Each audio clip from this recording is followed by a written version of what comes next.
está aqui neste lugar.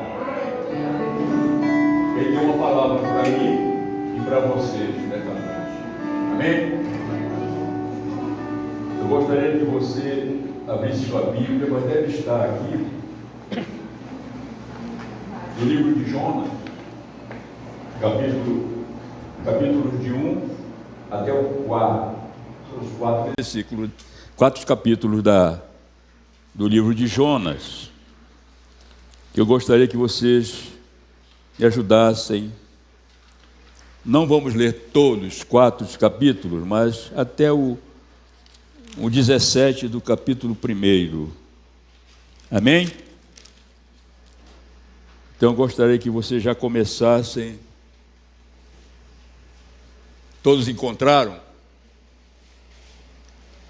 Jonas, capítulos de 1 a 4, mas vamos ler só os versículos de 1 a 17 do capítulo 1.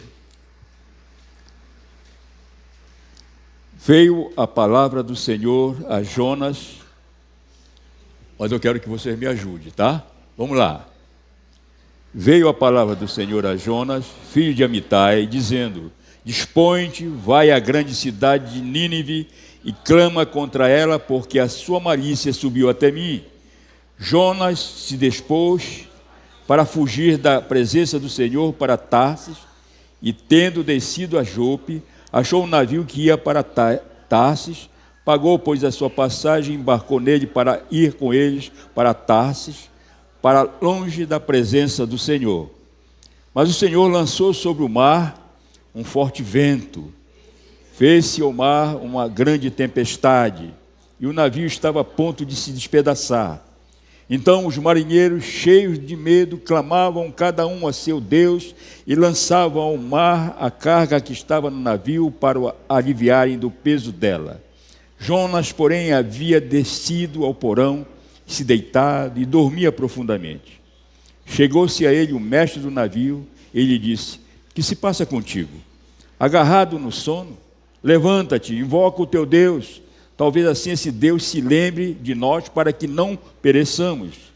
E diziam uns aos outros: Vinde e lancemos sorte para que saibamos por causa de quem nos sobreveio este mal. E lançaram sortes, e a sorte caiu sobre Jonas. Então lhe disseram: Declara-nos agora por causa de quem nos sobreveio este mal. Que ocupação é a tua? De onde vens? Qual a tua terra? E de que povo és tu? Ele lhe respondeu: Sou hebreu e temo ao Senhor, o Deus do céu, que fez o mar e a terra.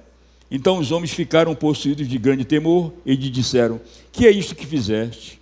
Pois sabiam os homens que ele fugia da presença do Senhor, porque ele o havia declarado.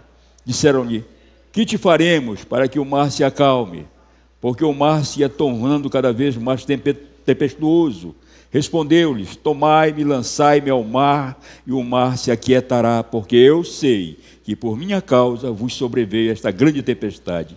Entretanto, os homens remavam, esforçando-se por alcançar a terra, mas não podiam, porquanto o mar ia se tornando cada vez mais tempestuoso contra eles. Então clamaram ao Senhor e disseram: Ah, Senhor, rogamos-te que não pereçamos por causa da vida deste homem, e não faças cair sobre nós este sangue, quanto a nós inocentes, porque tu, Senhor, fizeste como te aprouve. E levantaram a Jonas e o lançaram ao mar, e cessou o mar da sua fúria.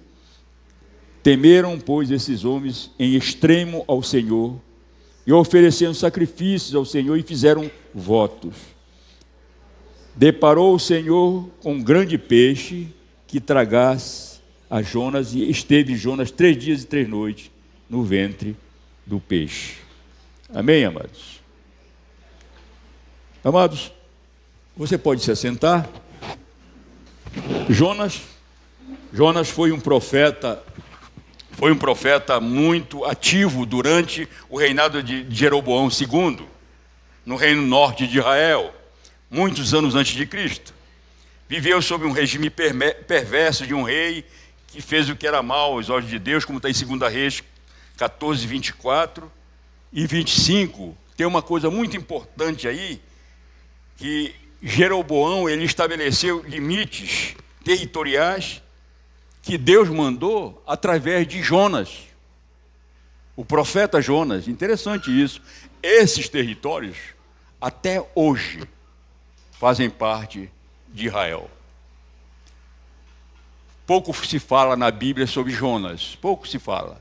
Fala aqui, fala assim em Lucas, lá é Jesus falando sobre os 3 dias e fala sobre isso aí. Mas há uma coisa assim muito interessante, amados, assim, em tudo isso, há coisas que nós precisamos saber, é a obediência ao Deus que nós servimos. Amém?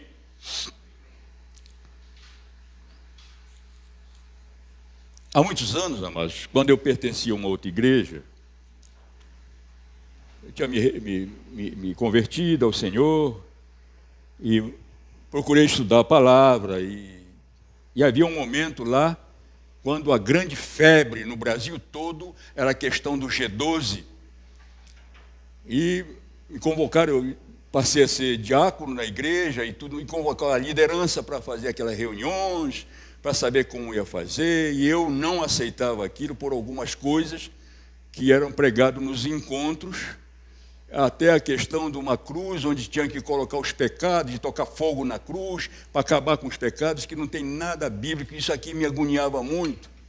E as pessoas estavam na frente dos encontros, as reuniões, eram pessoas ainda muito jovens, as pessoas talvez um pouco inexperientes. O pastor, o presidente não estava só orando, ele não estava à frente daquilo tudo.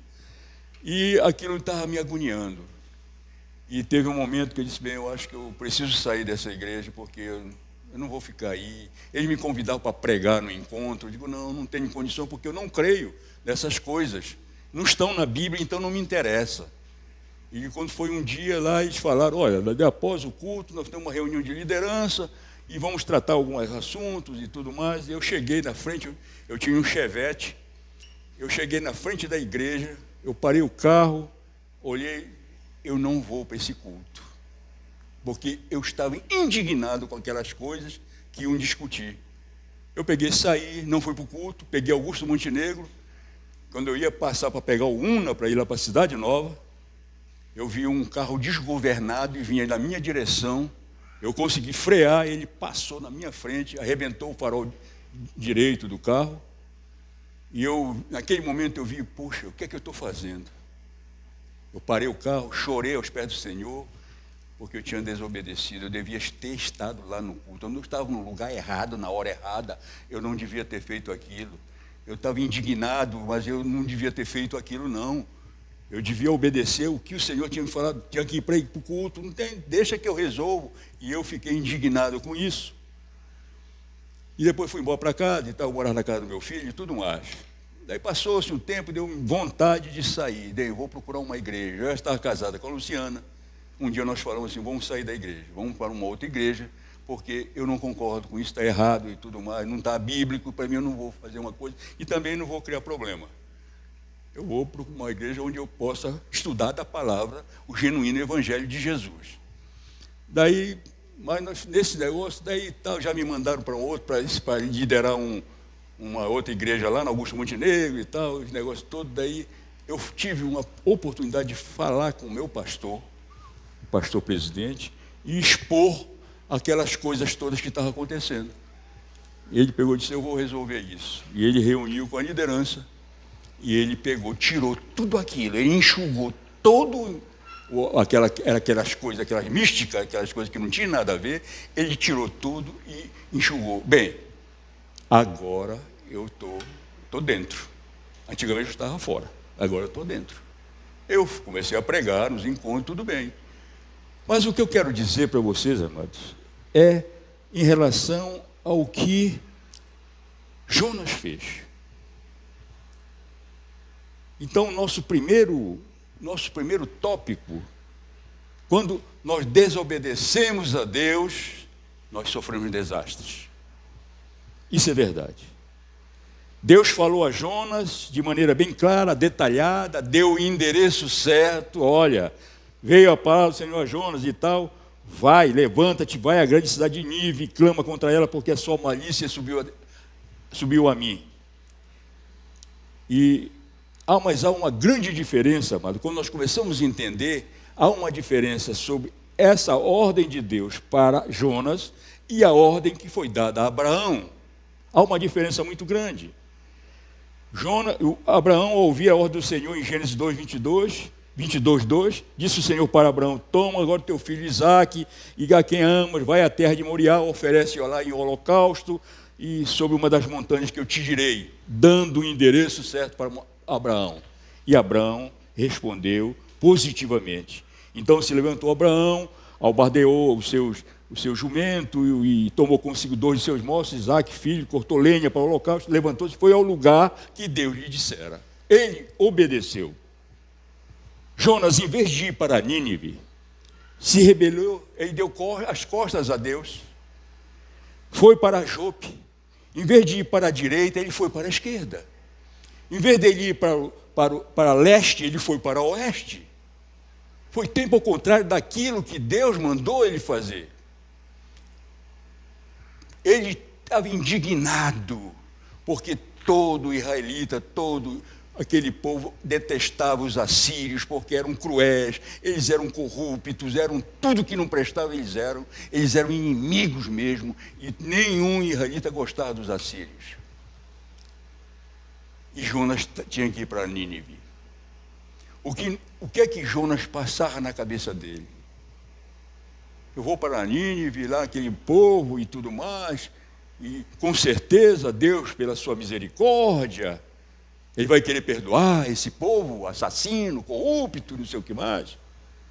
E ele estava fazendo essa fuga, fugindo dessa responsabilidade, dessa ordem de Deus. E ele entrou lá em Jope, ele comprou uma passagem no navio cargueiro, foi lá para Tarsis, uma cidade espanhola de muito recurso, mas corrupta, que tinha muito poder, sucesso, mas era mau aos olhos de Deus. O segundo ponto, nós vamos caminhando, amados, para que nós tenhamos um panorama de como era aquele momento lá em Israel e como é que vivia o povo assírio. Amém? O segundo ponto, esse aqui, ó. O que falta de oração, o que a falta de oração faz na vida de um discípulo de Jesus? Pense nisso. O problema de Jonas, inicialmente, foi a falta de oração, de conversa com Deus para ouvir e obedecer às ordens do Senhor. Nós podemos perguntar, amado, por que a Bíblia, ela insiste tanto em que nós oremos? Por quê? Você abre a Bíblia, você vai sempre ver questão oração. Oração, que é a conversa com Deus. Como você pode falar com Deus que não seja através da oração? Você vai pegar seu celular e você vai ligar para Deus? Não, é oração. Quando você ora, você fala com Deus. E acontecia esse problema, foi o primeiro passo, o primeiro problema foi esse com Jonas. O apóstolo Paulo tinha a oração não como uma opção, era uma questão de vida ou morte, tanto física quanto espiritual. Era uma questão de sobrevivência.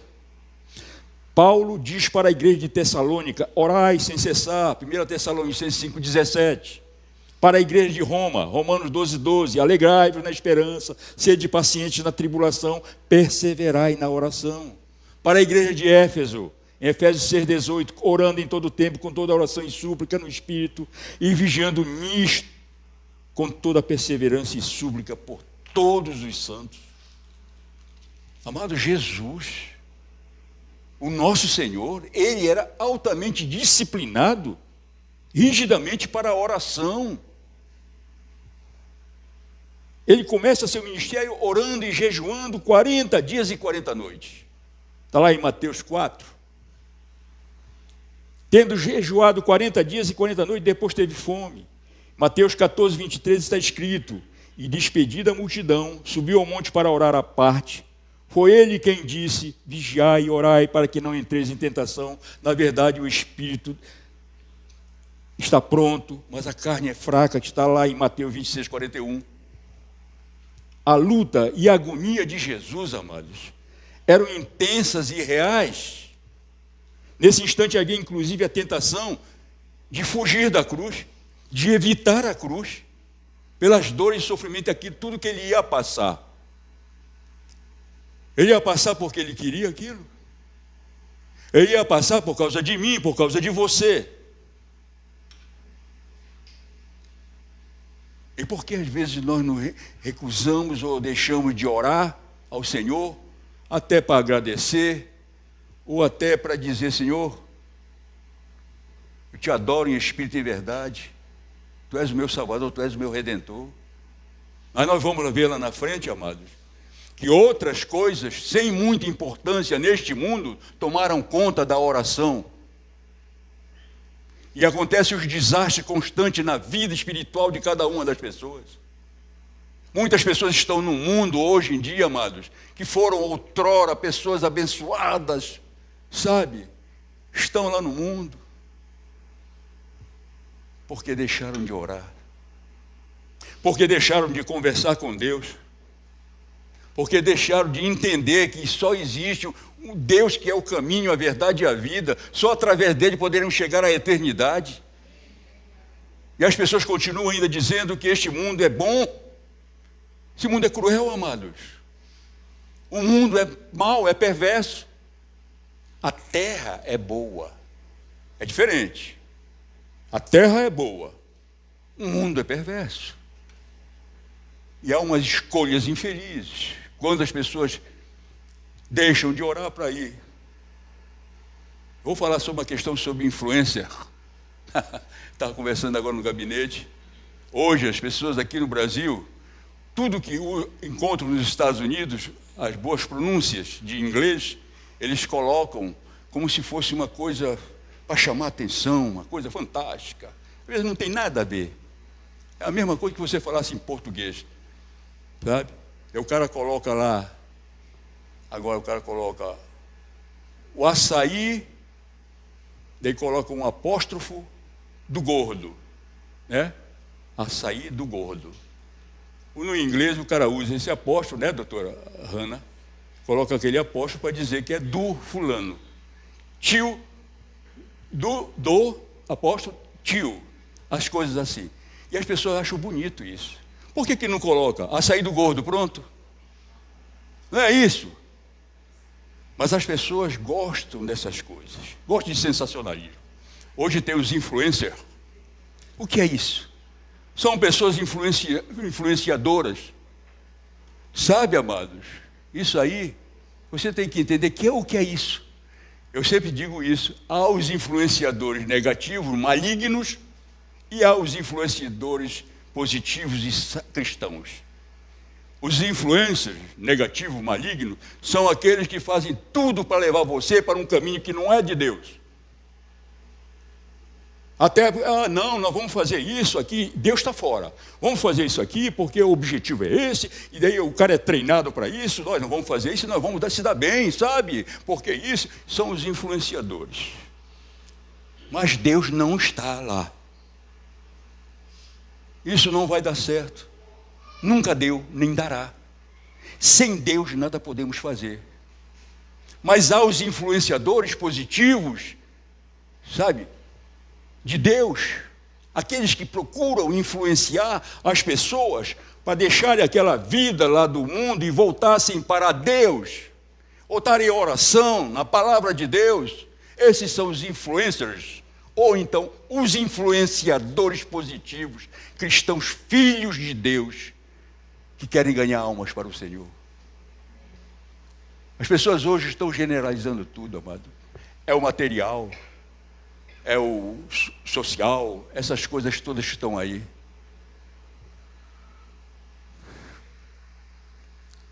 Mas isso aqui é só uma parte daquilo que nós precisamos conversar em relação à fuga de Jonas. Tá? Ele foi um profeta ativo, sim. Foi muito ativo. Jonas foi.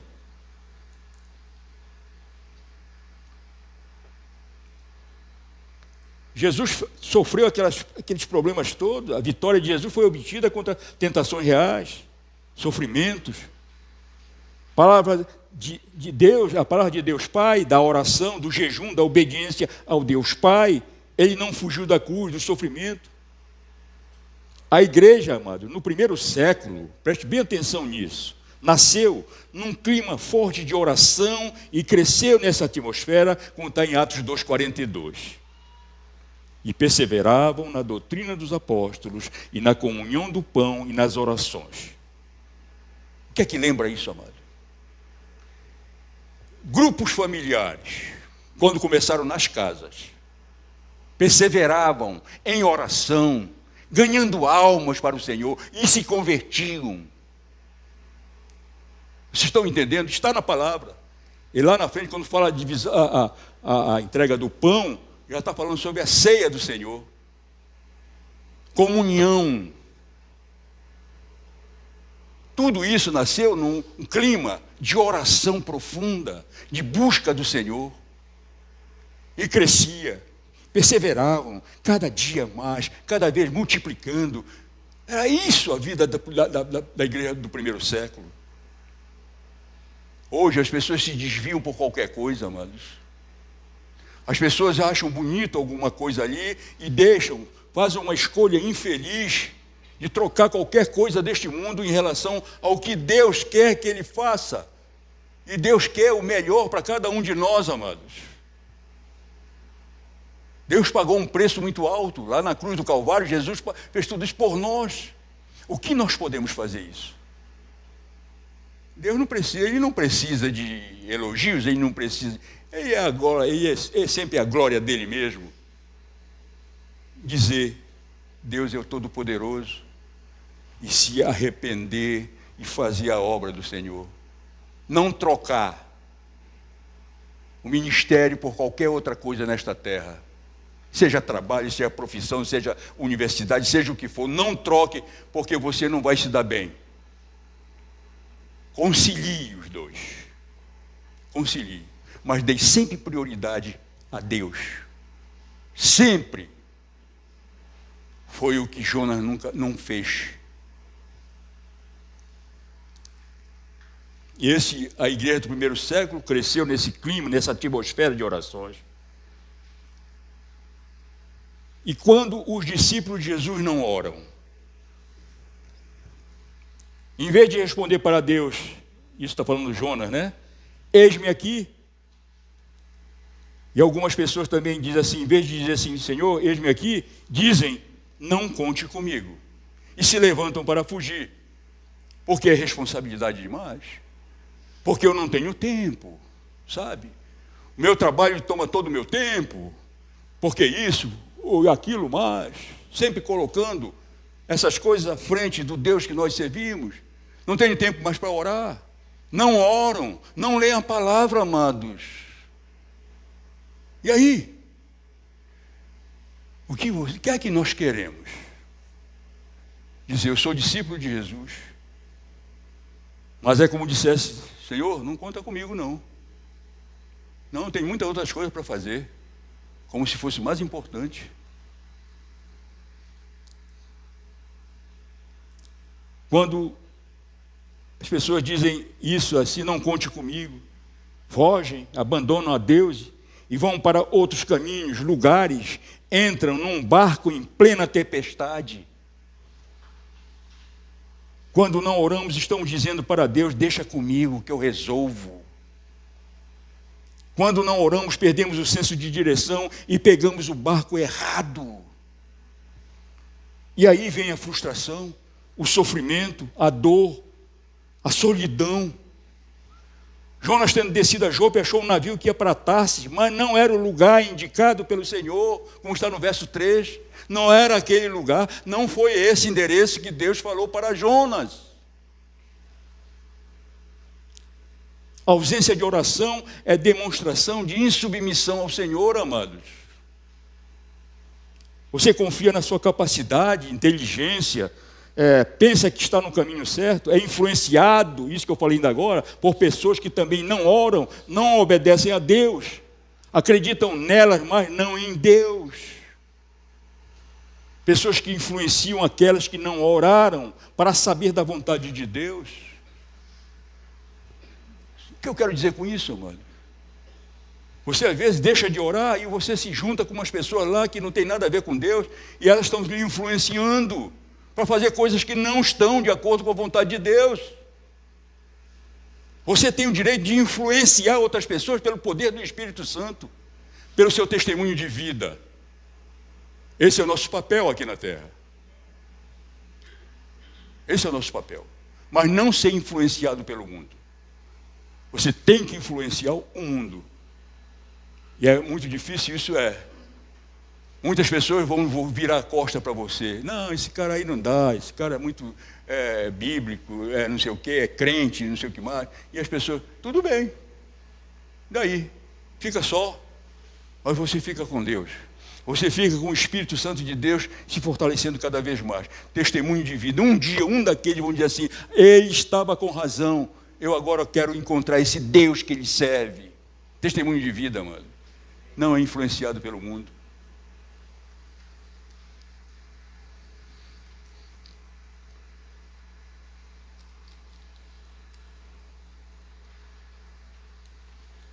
Aquelas pessoas que incentivaram, aqueles outros falam e incentivam pela própria carnalidade, não estão em comunhão com Deus. E às vezes as pessoas se juntam com essas pessoas, amado, e concordam com aquilo. Amados, que traição, que coisa triste e vergonhosa. E juntar com os inimigos de Deus, que são meus inimigos, não, estou fora. Você lá, eu aqui. Seja ele quem for. Pastor, é radical? Sou. Pelo Evangelho eu sou radical. Da palavra de Deus.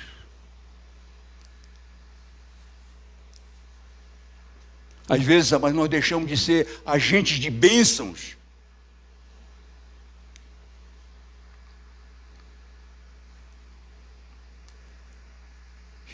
Deixamos de ser essas bênçãos, de fazer a obra, de fazer coisas maravilhosas, coisa que vai agradar o coração de Deus.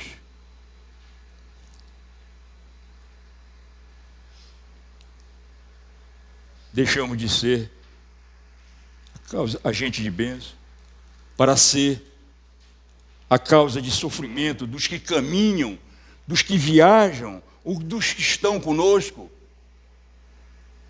Quando nós estamos sendo influenciados, amado, que nós não oramos, nós estamos andando sem direção nenhuma, e nós afetamos todos que estão em nosso redor, aqueles que caminham conosco, aqueles que viajam conosco, aqueles que estão na nossa própria família. Isso é uma influência que vai irradiando para todo mundo. Não é só a pessoa, é todo, é uma coisa séria isso. Foi o que aconteceu com Jonas. Jonas irradiou o sofrimento para todos aqueles marinheiros, toda aquela pessoa ficaram lá. O que acontecia com Jonas? Sabia que tinha alguma coisa errada. Eles mesmos falaram para ele, ora para o teu Deus lá, porque nós vamos perecer, vai quebrar o navio, vai quebrar tudo isso. E eles foram mais misericordiosos do que o próprio Jonas. Naquele momento da tempestade que tinham que lançar ele fora. Mas eles ainda deram mais uma chance para ele. Não, vamos remar mais. Vamos ver se nós vencemos essa tempestade. E remaram, e se esforçaram, mas não conseguiram. O jeito é jogar o homem lá, que vai aplacar a ira de Deus. E vai ensiná-lo que Deus é todo poderoso.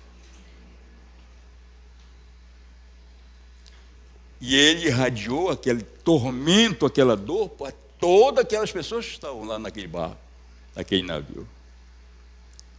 Por isso que nós deixamos de ser bênção para ser a causa de sofrimento. A desobediência de Jonas tirou a tranquilidade da viagem. A grande tempestade que aconteceu provocou um grande prejuízo financeiro, porque eles lançavam ao mar a carga que estava naquele navio para aliviar do peso, para não quebrar o navio.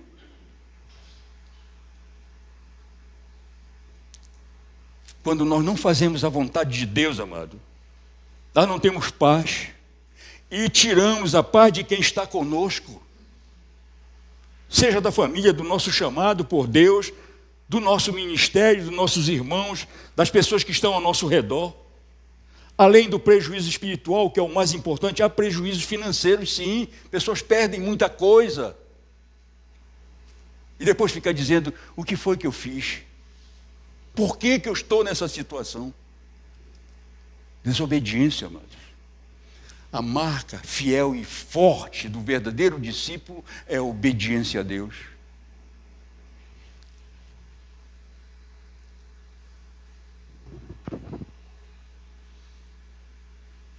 A ausência de oração nos esfria, nos endurece a alma, amados. Indiferentes, ficamos insensíveis, nos tornamos egoístas, só pensamos em nós mesmos. Os marinheiros lutavam para aliviar o peso do navio, e cheios de medo, Jonas, porém, havia descido ao porão, se deitado e dormia profundamente, como está no verso 5. É terrível quando alguém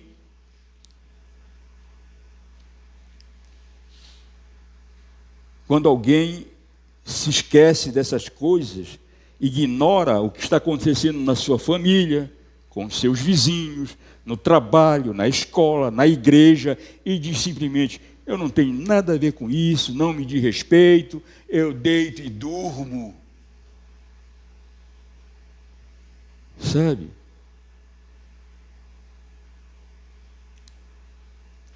O que está acontecendo com a sua família?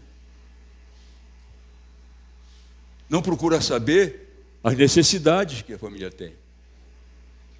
Não tem tempo para a família. Não sabe o que sua esposa quer, o seu marido quer, seu filho quer, sua irmã, sei lá, a família. Não procura saber. Para poder orar, para poder dizer assim, não, nós vamos orar, sim, em nome de Jesus. Sabe? Mas há uma indiferença, às vezes, que ataca. Não, pensa só nele, só eu que posso ser, os outros não. Egoísmo, amados. É terrível isso. Eu não estou me referindo a ninguém em particular aqui, amados. Essa pregação há mais de 20 dias já está preparada. Eu só estava fazendo revisão, tá? Mas o Espírito Santo nos fala, nós precisamos ouvir e aprender com os erros dele. É com os erros que a gente aprende. Amém?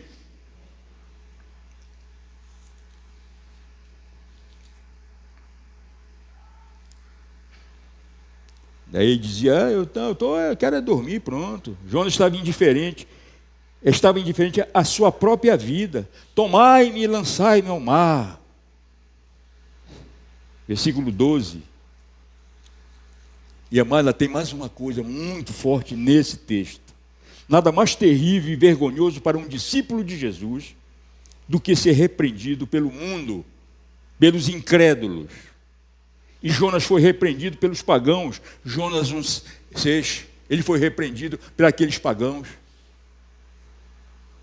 Versículo 6 diz assim, chegou-se a ele o mestre do navio e lhe disse, que se passa contigo? Agarrado no sono? Levanta-te, invoca o teu Deus, talvez assim esse Deus se lembre de nós para que não pereçamos. Isso foi um confronto que os pagãos estão dando para um profeta de Deus. Que vergonha, mano. Você já imaginou uma pessoa lá do mundo, um incrédulo, chamar a atenção do discípulo de Jesus, porque estava fazendo alguma coisa errada, e diz, olha, eu sou errado, tudo bem, mas você não é crente, você está fazendo coisas erradas, tá? Chamar a atenção uma pessoa que é do mundo, que vergonha. Jonas foi confrontado assim.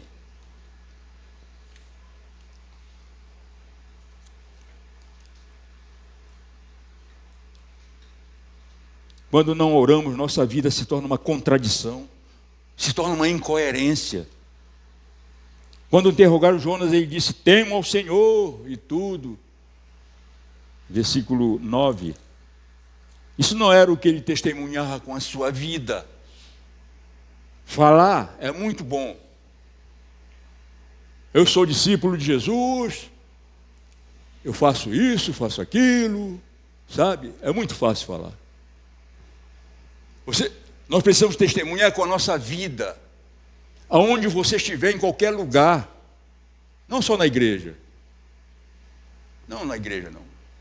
Lá na rua, lá no trânsito, lá no trabalho, lá na escola, lá na universidade. Sabe, é lá que você tem que testemunhar e dizer que você é um verdadeiro discípulo de Jesus. Não aceitar coisas erradas. Nada de propinas e não sei o que mais, não sei o que mais, não sei o que mais. Corrupção. Não aceito isso. Eu desisto, eu preciso perder para ganhar com Cristo.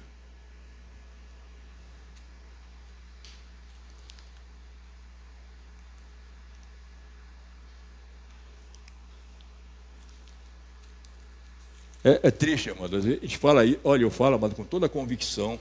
Eu não falo com raiva, não, sabe? O meu jeito de falar é esse. Mas eu entendo, amados, que às vezes as pessoas ainda não entenderam que precisam ser transformados na sua alma. Tomou uma decisão por Cristo, amém. Louvado seja mais uma alma que salva, amém. Batizado, confirmou sua fé, amém. Não é só isso, é caminhar em transformação de alma, sabe? É cada dia, cada passo, sabe? Errou aqui, arrependimento sincero, chore aos pés do Senhor, o Senhor te abençoa. Preço a pagar, isso é natural, é princípio de Deus. E você vai se ver livre, você vai sentir uma paz que o mundo não oferece. Se você está no meio de um tiroteio qualquer, se você é um verdadeiro discípulo, você pode ouvir as balas passar perto de você e você se desviando, mas você não sente, você sente a paz que Cristo está lhe dando. O que é que eu quero dizer com isso? Quando os problemas vêm, nossas tempestades que nos atacam por aí, qualquer outra coisa, ofensas, qualquer coisa que nos fazem, sabe, amado? Quando nós temos a paz de Cristo, isso não nos atinge. A gente nem ouve o que falam, o que brigam, o que aqueles que lhe atacam. Porque você tem Cristo, está lá dentro de você. O seu espírito está cheio do poder do Espírito Santo de Deus.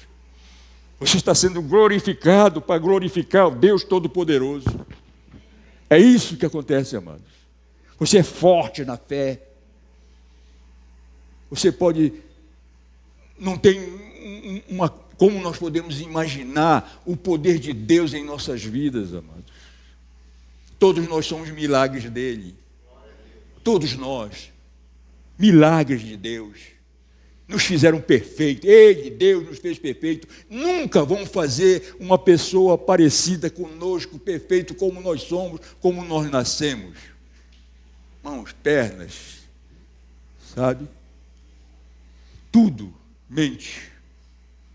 Mente sã, in corpore sano. Mente sã, um corpo são.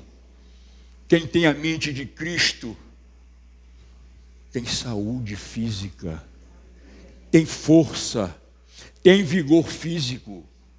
Ainda que tenha alguma doença, não interessa. Você é fortalecido pelo poder de Deus, porque na sua mente é a mente de Cristo. Como vai ser o tema do nosso retiro com jovens adolescentes? Tema bem apropriado mesmo, para a nossa época. Muitas vezes as pessoas, amadas, ainda estão pensando ser muito, como é que se diz? Usar uma máscara, né? Esconder certas coisas.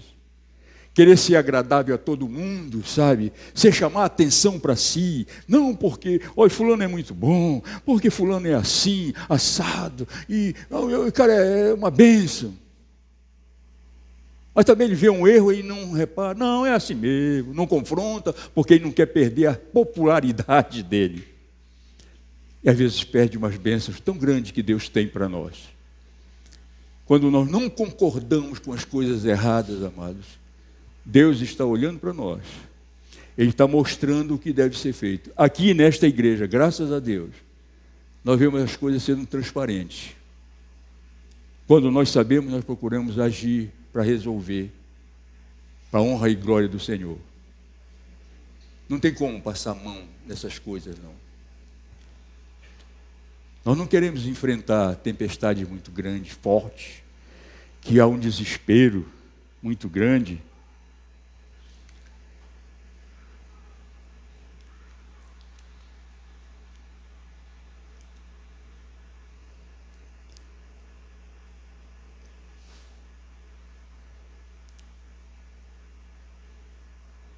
Amados, isso aqui tudo, eu não sei se já falei, mas é o texto 3, o tópico 3, o que acontece quando oramos. Aí é outra coisa. Jonas orou quando a única saída era orar. Jonas 2:1. Amado, não espere para orar quando estiver no ventre do grande peixe. Sabe? O que é isso, pastor? Já imaginou? As pessoas, os teólogos, os escritores, discutem muito saber, olha, será era um peixe muito grande? Não era baleia? Será que era um peixe pré-histórico? Os estudos, não sei o quê, bababá. Eu lá quero saber o que peixe era. Se não tinha aquele peixe, não tinha aquele animal, seja o que for, Deus faria um, porque Ele tem poder. Saber se era tubarão, se era isso, não interessa isso. O certo é que Jonas foi parar no ventre daquele peixe, daquele bicho lá. Tá? Agora, não devemos esperar para ir para o ventre desse peixe grande. Imagine, amado, quando ele foi engolido e ficou lá no ventre daquele peixe. Amado, lá não tinha ar-condicionado, né?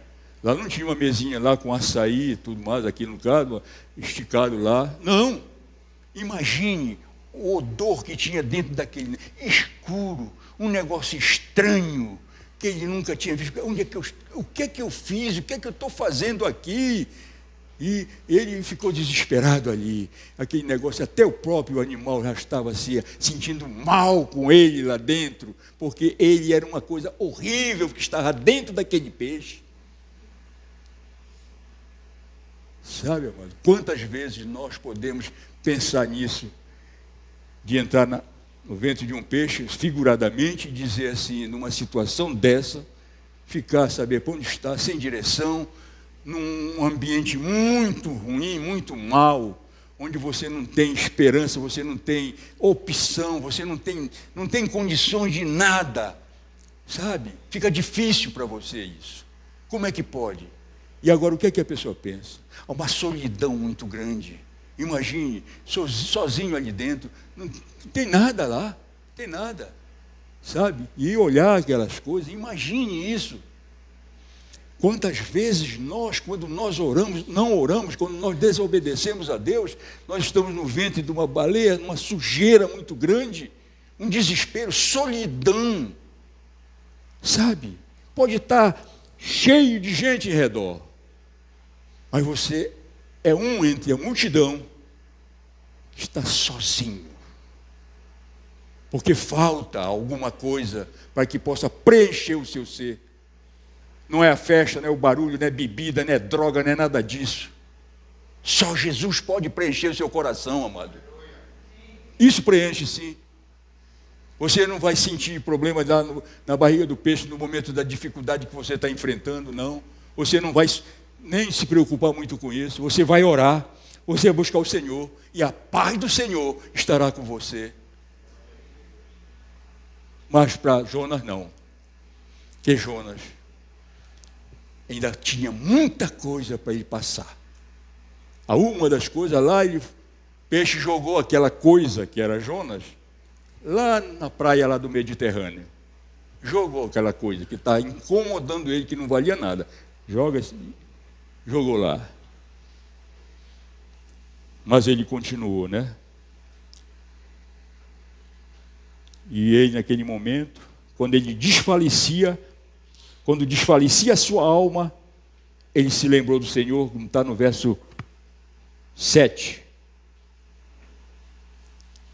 Quantas vezes, amados, quando nós enfrentamos um problema, porque nós não vigiamos, não oramos sem cessar, como sempre devemos fazer, orar sem cessar é toda hora, todo dia, nada que tire sua atenção, você está dirigindo, você está orando, sabe?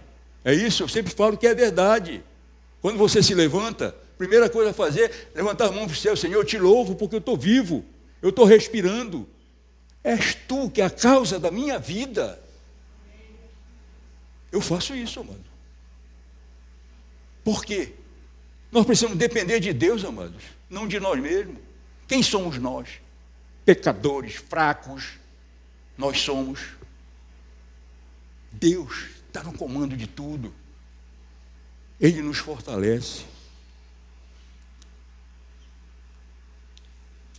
Jonas 7, Jonas 2,7, ele faz essa oração, olha, interessante. Então Jonas, no ventre do peixe, orou ao Senhor, seu Deus, e disse: na minha angústia clamei ao Senhor, ele me respondeu, do ventre do abismo gritei, tu me ouviste a voz, pois me lançaste no profundo e no coração dos mares, e a corrente das águas me cercou, todas as tuas ondas e as tuas vagas passaram por cima de mim. Então eu disse: lançado estou de diante dos teus olhos, tornarei porventura a ver o teu santo templo. As águas me cercaram até a alma, o abismo me rodeou, e as águas se enrolaram na minha cabeça. Desci aos fundamentos dos montes, desci até a terra, cujos ferrolhos se correram sobre mim para sempre. Contudo, fizeste subir da sepultura a minha vida. Ó Senhor meu Deus, quando dentro de mim desfalecia a minha alma, eu me lembrei do Senhor e subiu a ti a minha oração no teu santo templo. Os que se entregam à idolatria vã abandonam aquele que lhes é misericordioso. Mas com a voz do agradecimento eu te oferecerei sacrifícios, e que votei pagarei ao Senhor pertence a salvação. Falou, pois, o Senhor ao peixe, e este vomitou Jonas, jogou fora aquela coisa, devido à oração que ele fez, de entrega. Não terminou aí. Tem o capítulo 13, versículo 4, já é o final. Mas nós vamos continuar aqui, amados. Aqui é uma coisa que eu vou dizer para vocês. Quando nós oramos quebrantados na presença de Deus, Ele nos tira do ventre do peixe. Quando nós quebrantamos, nós oramos e abaixamos: Senhor, eu estou numa situação tão difícil. É como Jonas, sabe? Eu estou dependendo totalmente de Ti. Chora aos pés do Senhor. Ele imediatamente, pela sua misericórdia, Ele levanta, Ele faz com que você restaure suas forças, seja revigorado. Aí acontece o milagre para cada um de nós. Não é preciso estar na barriga de um peixe para sentir a dificuldade. E os problemas que nós enfrentamos todos os dias, a gente pode dizer que é um problema, é estar num ventre de um peixe, sabe? Muito confronto que nós enfrentamos em todas as partes que nós vamos, sabe? Seja no trabalho, onde nós estivermos, sempre tem alguém querendo encontrar um erro em cada um de nós. Não vê nossas virtudes, vê simplesmente defeitos, erros. Isso dói às vezes nas pessoas.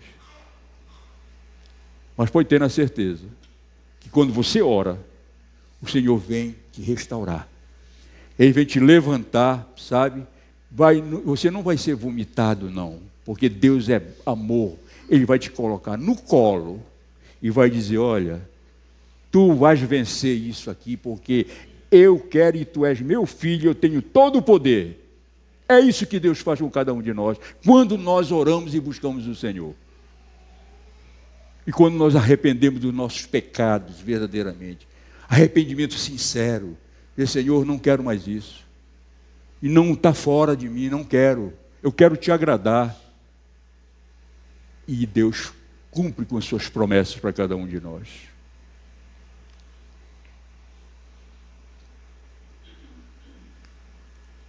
Quando nós oramos, talvez a pessoa tenha se afastado de Deus, mas nesse momento, assim como aconteceu com Jonas, quando nós oramos, Deus volta a falar conosco.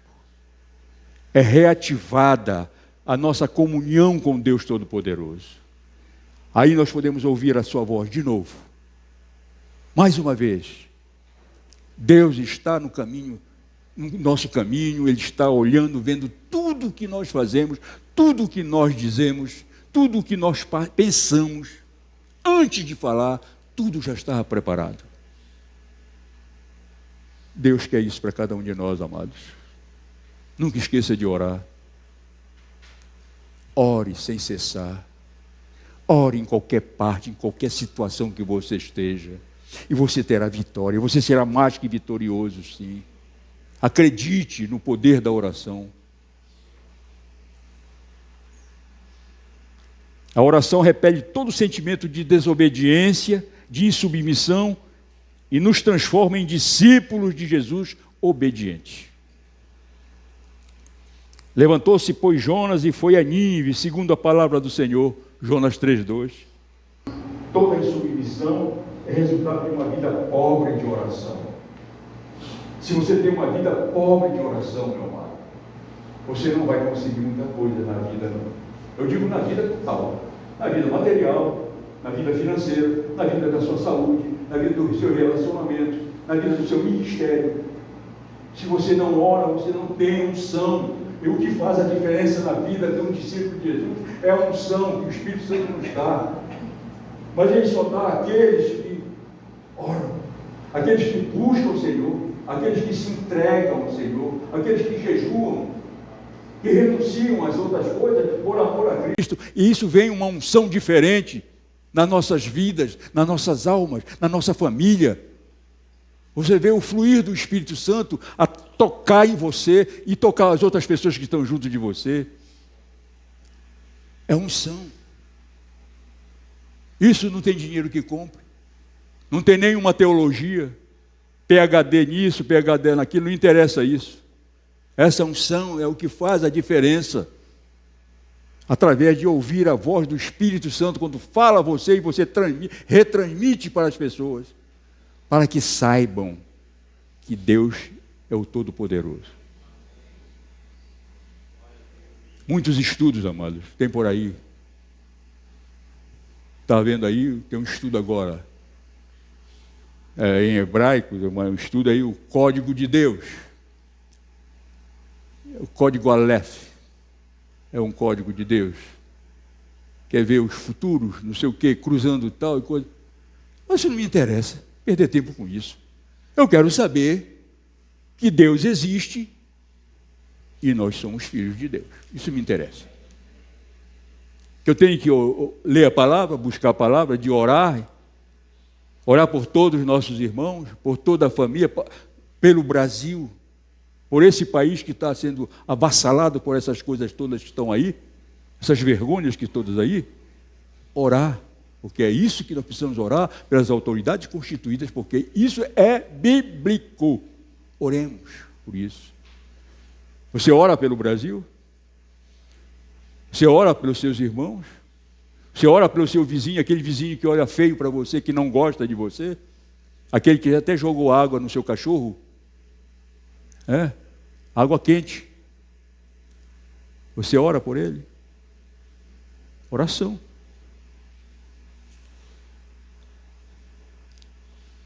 Amados, não se engane, amado. Quando nós deixamos de orar, o velho homem orgulhoso, autossuficiente, soberbo, arrogante, presunçoso, assume o domínio de nossa vida. O resultado de tudo que faço para Deus depende do quanto levo a sério a minha vida de oração. Nada acontece por acaso. O texto diz que Jonas obedeceu e pregou aos ninivitas, e eles se arrependeram. Versículo 5, de capítulo 3. Mas ele não aceitava ainda aquilo. Por tudo que ele tinha passado, ele não aceitava. Ele não perdoava. E o Senhor manda, lá no final, Ele manda colocar uma boboreira por cima, e estava um sol muito quente, por cima da cabeça dele, para amenizar do sol. Aí, que coisa boa isso aqui. Agora se melhorou, tudo mais. Ele lá resmungando, né? Daí Deus manda colocar um bichinho lá para matar aquela boboreira. Daí foi um bichinho lá e matou a boboreira, murchou. Daí ele, poxa, estava tão bom, não sei o quê, poxa, tudo mais. E Deus diz para ele assim, uma coisa muito interessante: tu não foste misericordioso com mais de 120 homens que haviam em Nínive, os ninivitas, lá em Nínive. Mais de 120 mil homens, tu não foste misericordioso. E agora, porque morreu essa boboreira, tu estás com pena dela. Olha só como Deus fez. Confrontou ele, porque de qualquer maneira ele não sabia que Deus era misericordioso, ele não queria que perdoasse, e o que ele queria é que Deus destruísse com Nínive todo. O que aconteceu? Foi lá e pregou, o Espírito Santo foi lá e todos se converteram ao Senhor, todos entregaram suas vidas ao Deus Todo-Poderoso, a partir do maior, do rei, todos se entregaram ao Senhor, pela misericórdia de Deus. Amado, que esses erros sejam para nós um direcionamento de que nós sejamos misericordiosos com aquelas outras pessoas que estão em erro, aquelas pessoas que estão ainda, sabe, alucinados, alienados, que estão aí longe e que se um dia estiveram dentro do dentro da fé e abandonaram tudo isso, viraram as costas a Deus. Que nós tenhamos isso como uma misericórdia, que um dia Deus faça ao contrário, seja transformado e se reconvertam ao Senhor. Amém, amados? Concluindo, amados, Deus poupou os marinheiros quando pediram misericórdia. Deus salvou Jonas quando orou de dentro do peixe. Deus salvou o povo de Nínive quando respondeu à pregação do profeta. Deus responde às orações daqueles que o buscam. Ele sempre fará a sua vontade e deseja que todos venham a Ele, confiem nele e sejam salvos. Podemos ser salvos se dermos a devida atenção às advertências que recebemos através de sua palavra. Deus agirá conforme a sua graça, se respondermos com obediência. Ele nos concederá a sua misericórdia e as suas bênçãos. Amém? Louvado seja o nome do Senhor. Se coloquem de pé, amados.